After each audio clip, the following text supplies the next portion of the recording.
ಭಾಳ ದಿವಸ ಆಗೋಗಿತ್ತು ಈ ಥರ ವೀಡಿಯೋ ಮಾಡಿ ಇವತ್ತು. ಆದರೆ ಈ ಗಿಡದ ಹೆಸರು ನನಗೇನು ಗೊತ್ತಿಲ್ಲ, ಇದೇನು ಗಿಡ ಏನಂತೇಳಿ. ಭಾಳಷ್ಟು ಗಿಡಗಳಿದ್ದಾವೆ. ಇದೊಂದು ಗಿಡ ಇದೆ, ಆಮೇಲೆ ಇದೊಂದು ಗಿಡ ಇದೆ, ಆಮೇಲೆ ಅಲ್ಲೊಂದಷ್ಟು ಗಿಡಗಳಿದ್ದಾವೆ. ಇವೆಲ್ಲ ಶೋಗೆ ಇಟ್ಟಿರೋ ಅನಿಸುತ್ತೆ. ಆದರೆ ನನಗೆ ಇದ್ರ ಯಾವ ಹೆಸರು ಗೊತ್ತಿಲ್ಲ. ಇದಿರೋದು ಧರ್ಮಸ್ಥಳ ಪಾರ್ಕಲ್ಲಿ. ಒಟ್ಟಿನಲ್ಲಿ ಇದೊಂದು ಪಾರ್ಕ್ ವಿಸಿಟ್ ಅಂದ್ಕೊಂಬಿಡಿ. ಭಾಳಷ್ಟು ಗಿಡಗಳಿದ್ದಾವೆ. ಹಾಗೆ ಇಲ್ಲಿ ಬಾವಿ ಇದೆ ಕಣ್ರಿ, ನೋಡ್ರಿ ಬಾವಿ. ಹಾಗೆ ಇದು ಬಿದಿರು ಗಿಡ ಅಲ್ಲ ಅನಿಸುತ್ತೆ. ಬಿದಿರು ಗಿಡನೇ, ಹೌದು ಬಿದಿರು ಗಿಡನೇ. ಅದೊಂದೇ ಗೊತ್ತಿರೋದು ನೋಡ್ರಿ ಹೆಸರು.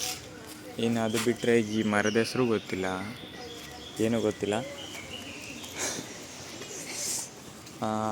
ಒಟ್ಟಿನಲ್ಲಿ ಗಿಡಗಳು ತೋರಿಸಿ ತುಂಬ ದಿನಗಳಾಗೋಗಿತ್ತು.